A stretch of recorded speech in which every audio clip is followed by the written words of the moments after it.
नमस्कार बच्चों। आज के इस एपिसोड में हम कंटिन्यू करेंगे क्लास 10th इंग्लिश के हमारे जीनियस बैच को। इस जीनियस बैच में हम डिस्कस करें चैप्टर वाइज समरी को, यानी कि चैप्टर को इजी लैंग्वेज में हम समराइज करें और साथ ही साथ हम डिस्कस करें chapter wise most important questions को। अब ये मोस्ट इंपॉर्टेंट क्वेश्चंस कौन से? वो क्वेश्चंस जिनके आपके बोर्ड एग्जाम में आने के सबसे ज़्यादा चांसेस रहेंगे। इस सीरीज में दो टाइप के क्वेश्चंस को इंक्लूड किया गया। एक तो वो क्वेश्चन जो आपके बोर्ड एग्जाम में कंटिन्यूसली रिपीट होते रहे, और सेकंड वो क्वेश्चन जो चैप्टर की मेन थीम को कवर करते हैं। आज के इस वीडियो में हमारा चैप्टर रहेगा द नेकलेस, जो कि फुटप्रिंट्स विदाउट फीट बुक से लिया गया। सबसे पहले हम चैप्टर की समरी को समझने की कोशिश करेंगे, कहानी को समझेंगे कि कहानी क्या है। उसके बाद बात करेंगे मोस्ट इंपॉर्टेंट क्वेश्चंस की। तो ये जैसा कि इस चैप्टर का टाइटल सजेस्ट करा, द नेकलेस, यानी पूरी कहानी नेकलेस, हार, नौलखे के चारों तरफ घूमती है। इस कहानी में होता क्या कि एक फैमिली है जो मिडिल क्लास फैमिली है, लेकिन उनके सपने कुछ ज़्यादा ही बड़े हैं। सपने देखना अच्छी बात है, लेकिन रियलिटी के साथ पैर हमारे ज़मीन पर होने वो भी ज़रूरी है। तो ये जो फैमिली है वो थोड़े सपने ज़्यादा देखने की कोशिश करती है, और कहते हैं ना, कंगाली में आटा गीला होना, ऐसा ही कुछ इस फैमिली के साथ होता है। और उनकी पूरी लाइफ है वो बदल जाती है, पूरी लाइफ है वो चौपट हो जाती है। एक और मुझे एक कहावत याद आती है, राजस्थानी में एक कहावत है कि सूजे से बूझा अच्छा, मतलब जो दिखता है उससे अच्छा है कि हम पूछ लें। कई बार आधी समस्याएं इस बात से हल हो जाती है कि अगर हम पूछ लें तो शायद काफ़ी सारी समस्याएं हमारी कम हो जाए। तो इस कहानी से एक ये स्ट्रॉन्ग मैसेज भी मिलता है। उसी जो लोकोक्ति है, कहावत है, उसको ही सही सिद्ध करती है कि भाई जो दिखता है जरूरी नहीं कि वो वैसा ही हो, पूछ लेना चाहिए, चीज़ें ज़्यादा बेटर तरीके से क्लियर होती है। तो चलिए सबसे पहले हम कहानी को देखते हैं, इस चैप्टर की कहानी क्या कहती है। इस चैप्टर के अगर करैक्टर की बात करें तो इस चैप्टर में 3 करैक्टर है, मिस्टर लॉयजल और मिसेज लॉयजल। मिसेज लॉयजल यानी कि मैटिल्डा, जो कि मेन करैक्टर है, और सारी समस्या उन्हीं के कारण खड़ी होती है। मिस्टर लॉयजल बेचारे क्लर्क हैं, बड़े सीधे साधे से हस्बैंड टाइप के मटेरियल हैं। और तीसरे जो करैक्टर हैं वो हैं मिसेज लॉयजल की फ्रेंड। ओके, तो चलिए कहानी में हो क्या रहा है। Matilda was a pretty girl. Matilda दिखने में बड़ी सुंदर थी and born in a poor family, लेकिन उसके जो जन्म था एक पुअर फैमिली में हुआ था, गरीब ठीक ठाक सी फैमिली थी। She was married to a clerk, और उसकी शादी एक मिडिल क्लास क्लर्क से हो जाती है। जैसा कि क्योंकि फैमिली बैकग्राउंड उसका इतना स्ट्रॉन्ग नहीं था, इसलिए उसकी शादी एक क्लर्क के साथ कर दी जाती है। She dreamed of having riches but was poor, so she was always unhappy. उसके सपने बहुत बड़े थे, सपने थे मतलब ये करना वो करना, हवा में उड़ने के सपने थे, लेकिन उसकी शादी भी एक क्लर्क के साथ हो जाती है। पहले भी उसकी फैमिली काफ़ी पुअर होती है, so she was always unhappy, हमेशा वो अनसेटिस्फाई रहती है, हमेशा। हर husband got an invitation to a big party. Story में जब आगे बढ़ते हैं तो क्या होता है, उसके हस्बैंड को एक इन्विटेशन मिलता है एक बड़ी सी पार्टी के लिए, but she refused as she didn't have a dress और जेवल्स। लेकिन वो मना कर देती कि भाई मैं नहीं जाने वाली। क्यों नहीं जाने वाली? कि मेरे पास तो उस लेवल के एक बड़ी सी पार्टी है, वहाँ पे तो बहुत बड़े बड़े लोग आएंगे, ये पहना होगा वो पहना होगा, मेरे पास क्या है? कुछ भी नहीं है, एक ड्रेस तक नहीं है, गले में क्या पहनूंगी, मेरे पास है भी कुछ नहीं। So the husband gave his saving for the dress. अब हस्बैंड तो बेचारा हस्बैंड था, अब उसने सेविंग कर रखी थी, काफ़ी सारी सेविंग की हुई थी, वो सारी सेविंग उसे दे देता कि कोई ना, मैं बाद में देखूंगा, अपना जो भी मुझे देखना है, आप ये ड्रेस लेके आओ। Matilda borrowed a diamond necklace from rich friend madam Forestier. यहाँ पे ये जो लॉयजल, मटिल्डा, मैडम फॉरेस्टियर, इस प्रकार के वर्ड्स इसलिए लिए गए क्योंकि ये जो स्टोरी है इसका बैकग्राउंड फ्रांस है। ओके, तो फ्रेंच स्टोरी है। तो वो एक नेकलेस को उधार ले लेती है अपनी रिच फ्रेंड, जो काफ़ी धनी फ्रेंड है, क्योंकि इसी के पास एक डायमंड नेकलेस मिलेगा ना। किससे? मैडम फॉरेस्टियर से। She looked beautiful and everyone praised her. उस पार्टी में जाते हैं, मतलब सब प्रेज करते हैं कि भाई क्या लग रहे हो। ओके, बहुत प्रेज करते हैं और वो बहुत ज़्यादा खुश थी। अनफॉर्चुनेटली, लेकिन जो खुशी थी उसकी वहीं उसी पार्टी तक थी। उसके बाद क्या होता है? Unfortunately she lost the necklace. कुछ गड़बड़ हो जाती है, उसका वो नेकलेस, उसका वो हार, वो डायमंड नेकलेस गिर जाता है, कहीं पे खो जाता है। They took a loan to replace the lost necklace for 36,000 francs. और वो उसको रीपे करने के लिए, यानी कि वो चाहते हैं कि नहीं, मैडम फॉरेस्टियर को हम बताएंगे नहीं, वैसा का वैसा नेकलेस उनको ला करके दे देते हैं। तो एक लोन लेते हैं और जो नया नेकलेस वो खरीदते हैं वैसा का वैसा वो 36,000 फ्रैंक का होता है। It took them 10 years to repay the loan with interest, और विद इंटरेस्ट पूरा लोन चुकाने में उनको 10 years लग जाते हैं। वो 10 years भी कब, जब वो अपनी जो भी खर्चे थे उनको कट कर लेते हैं, एक छोटे से घर में चले जाते हैं, बर्तन हाथ घिसना शुरू कर देते हैं। They had to live a hard life and all her beauty had gone. एक बड़े मतलब वो 10 years उनके लिए बड़े डिफ़िकल्ट थे, मतलब एक जो काम वो नहीं करना चाहती वो सारे काम उन्हें करने पड़ते हैं, और उसकी सारी ब्यूटी कहीं ना कहीं गायब हो चुकी थी। One day she met her old friend madam Forestier and told her the truth about the necklace. एक दिन वो वापस उसी ओल्ड फ्रेंड मैडम फॉरेस्टियर से मिलती है, हालांकि वो उसको रिकॉग्नाइज नहीं कर पाती है, पहचान नहीं पाती, क्योंकि उसका चेहरा बदल चुका था इतनी मेहनत करके, उस टेंशन के कारण, उस अफसोस एक ब्रॉडकास्ट के कारण। और उसको बताती है कि वो कहानी क्या हुई थी, कि कैसे नेकलेस, क्योंकि पहले तो उन्हें बता ही नहीं गया था कि कैसे वो नेकलेस उनसे खो गया था। और उसकी फ्रेंड जो बताती है, क्या बताती है, that her friend was shocked. उसकी फ्रेंड ये कहानी सुन करके शॉक्ड रह जाती है। She told Matilda that her necklace was false one, कि उसका नेकलेस नकली था। बहन, वो 36,000 फ्रैंक का नहीं था। It was not worth more than 500 Franks, कि वो 500 फ्रैंक्स से ज़्यादा नहीं था। मतलब जैसे हमने कहानी की शुरुआत की थी कि सूजे से बूझा अच्छा, कि जो दिखता है उससे अच्छा कि कुछ चीज़ें पूछ ली जाए, ज़्यादा क्लियर होता है। अगर वो पूछ लेते, अगर वो बता देते कि हमसे नेकलेस खो गया है, तो शायद उनकी लाइफ कुछ अलग होती, शायद ये कहानी कुछ अलग होती। तो ये थी कहानी इस चैप्टर की, जो काफ़ी इजी इंटरेस्टिंग थी। और यहाँ पर अब हम बात करेंगे इसी चैप्टर के मोस्ट इंपॉर्टेंट क्वेश्चंस की। फर्स्ट जो मोस्ट इंपॉर्टेंट क्वेश्चन रहेगा, why was Matilda unhappy with her life. बहुत इंपॉर्टेंट ये क्वेश्चन, बहुत बार आपके एग्जाम में रिपीट हो चुका है। मटिल्डा अपनी लाइफ से हमेशा खुश नहीं थी, अनहैप्पी थी, क्यों थी ये हमें बताना है। Matilda लॉयजल was always unhappy because she didn't get what aspired aspired for. हमेशा वो नाखुश थी क्योंकि उसे वो नहीं मिला जो उसे चाहिए था। She wanted to enjoy all the delicacies and luxuries.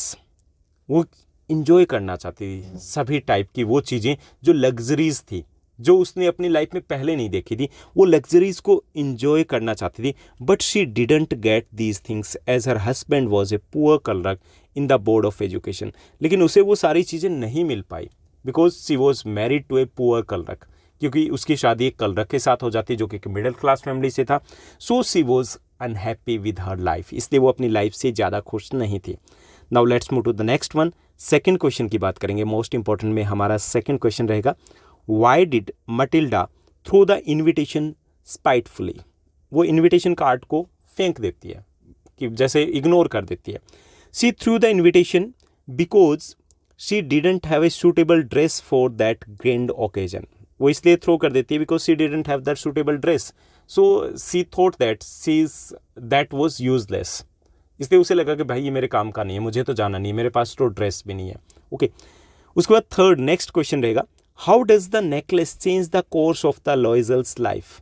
लॉयजल्स की लाइफ है वो पूरी चेंज हो जाती है उस नेकलेस के कारण। कैसे? The necklace completely change the course of Loisel's life. They took a loan and had to live a hard life to repay it. कि उन्हें लोन लेना पड़ा था उसको रीपे करने के लिए, और उसके लिए उन्हें एक हार्ड लाइफ जीनी पड़ी थी, सब कुछ गायब हो गया था। Now let's move to the next one. Fourth हमारा क्वेश्चन रहेगा, what do you think of mister Loisel as a husband. Mister Loisel आपको कैसे लगे ये हमें बताना है। Mister Loisel was caring and sportive husband. Caring है, स्पोर्टिव है। He gave his wife 400 francs to buy new dress. New dress को खरीदने के लिए उसे 400 फ्रैंक्स अपनी सेविंग में से दे देते हैं। He had saved the money to buy a gun for himself. और वो मनी जो उसने अपने लिए सेव की थी, गन खरीदना चाहते थे लेकिन उन्होंने अपनी वाइफ के लिए दे दी। It shows that he was quite caring and sportive. Fifth हमारा क्वेश्चन रहेगा, why was Matilda sad after the ball. Ball party के बाद वो काफ़ी सैड थी, क्यों? Matilda was upset after the ball because she had lost the diamond necklace. क्योंकि उसका डायमंड नेकलेस खो चुका था और कहीं पे मिला नहीं था। Now let's move to the next one. Next हमारा क्वेश्चन रहेगा सिक्स्थ क्वेश्चन है, what was the cause of Matilda's ruin. जो मटिल्डा की रुइन कह लीजिए, बर्बादी कह लीजिए, उसका कारण क्या था। And how could she have avoided it. वो इसको कैसे अवॉइड कर सकती थी ये हमें बताना।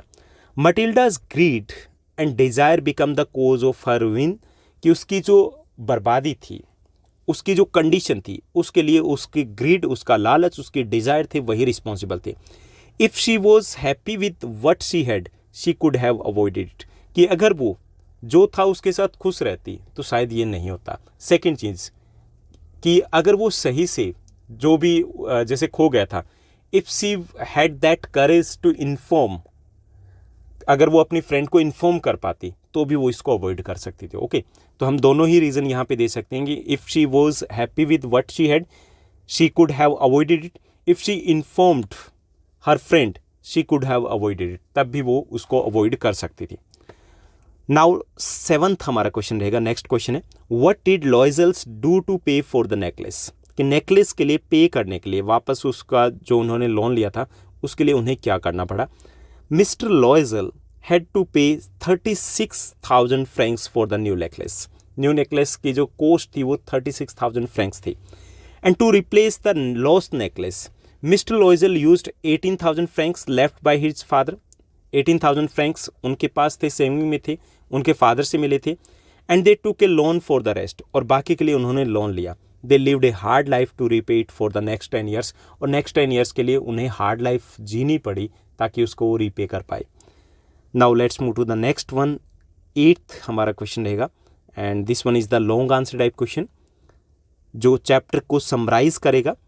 People should always try to live within their means, कि लोगों को जितनी लंबी रजाई होती है उतने ही पैर पसारने चाहिए।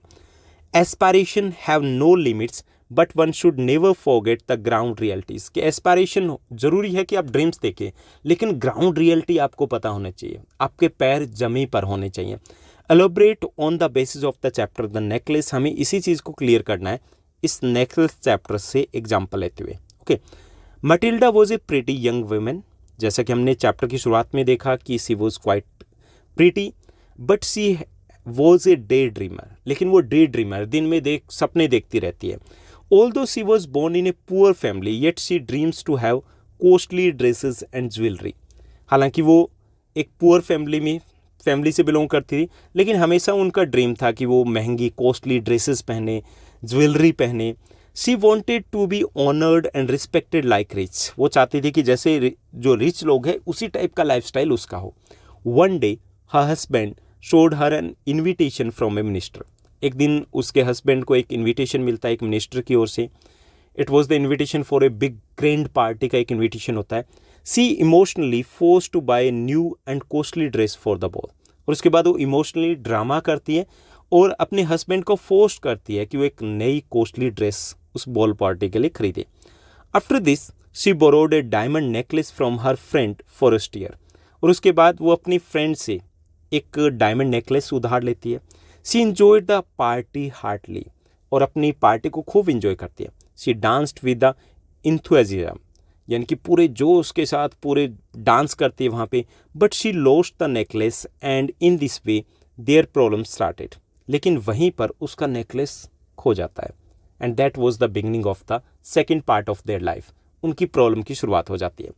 To replace the necklace her husband had to borrow amount on a very high interest of rate, और उनके हस्बैंड को उसको रिप्लेस करने के लिए, उसी नेकलेस को रिप्लेस करने के लिए उन्हें 36,000 जो फ्रैंक्स उसकी कॉस्ट थी, तो उसको 18,000 है वो लोन लेते हैं, और वो काफ़ी ज़्यादा हाई इंटरेस्ट रेट पर उनको मिलता है।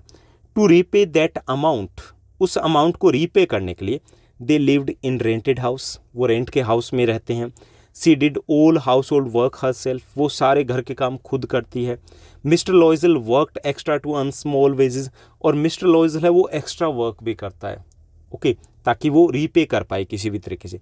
दस it is correctly said that we should always live within one means, इसलिए सही कहा गया कि हमें अपनी हैसियत में रहना चाहिए। Our aspirations have no limits, हमारी जो उम्मीदें, हमारे जो ड्रीम्स, हमारे जो सपने हैं उनकी कोई लिमिट नहीं होती। But we should never forget the ground realities, हमें अपनी ग्राउंड रियलिटी को नहीं भूलना चाहिए। If Matilda had knowledge of this fact her life would not have changed into the realities, अगर मैटिल्डा ये चीज़ पहले समझ लेती तो शायद इतनी प्रॉब्लम्स नहीं आती। तो ये था हमारा चैप्टर और इस चैप्टर के मोस्ट इंपॉर्टेंट क्वेश्चंस। होपफुली ये चैप्टर आपको अच्छे से समझ में आया होगा। ये क्वेश्चंस आपके लिए काफ़ी ज़्यादा हेल्पफुल रहेंगे। हमारे सभी चैप्टर्स के मोस्ट इंपॉर्टेंट क्वेश्चंस और समरीज मैंने आपके साथ शेयर कर दिए। अगर आपने उन वीडियोज़ को नहीं देखा तो आपको प्लेलिस्ट में जाना है।